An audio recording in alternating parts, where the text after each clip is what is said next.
Naudas ir par maz. To mēs visi redzam, zinām, saprotam.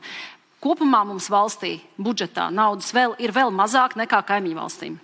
Ja mēs sakam procentu no IKP, tad IKP mums ir mazāks, uz vienu iedzīvotāju tas ir mazāks. Piekrīt sadaļai, ka jādomā, kā nopelnīt, bet tas nav šodienas jautājums. Runājot par veselības aprūpu un šo novēršamo mirstību, es domāju, tur ir divi ļoti svarīgi svaru kausi. Viens svaru kauss ir finansējums.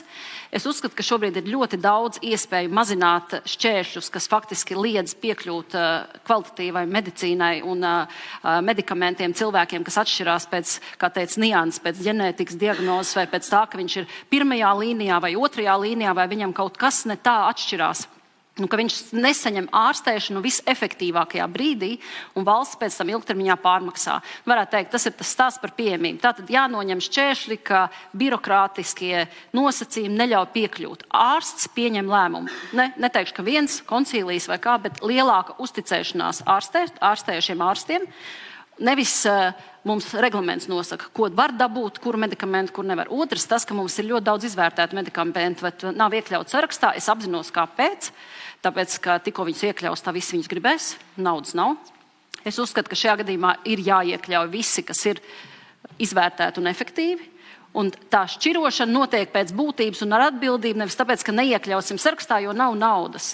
Ja tie, kas ir sarakstā, nav tik efektīvi kā tie, ko mēs varam iekļaut un neiekļaujam, tad mēs jau esam pārkāpuši kādas pacientu un iedzīvotāju tiesības uz pilnvērtīgu ārstēšanu.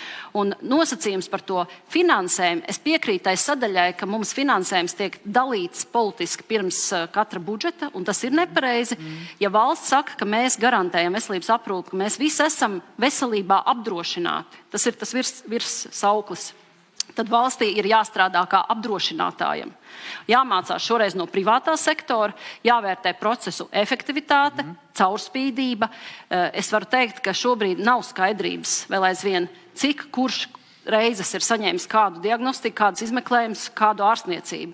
Tātad tā mūsu šī brīža traģiskā situācija un krīze IT nozarē un valsts pusē ar IT sistēmām kārtējo reizi pierāda, ka tā ir sadaļa, kas mums ir prioritāri jādara, jo naudu, ko mēs ieberam sistēmā, izcīnot politiski, viņa ir, bet viņa vienmēr būs par maz. Bet es no pacienta puses, kā personīgajā pieredzē redzu, ka ir ļoti daudz neefektīvu darbību veselības aprūpē, ka līdz tam, kad viņš nonāk, tas pacients pie tā lēmuma pēc inovatīvā dārgā medikamenta, viņš jau ir iztērējis 3 reizes vairāk nekā vajadzētu viņam iztērēt tajā diagnostikas vērtēšanas procesā un gaidīšanas laikā.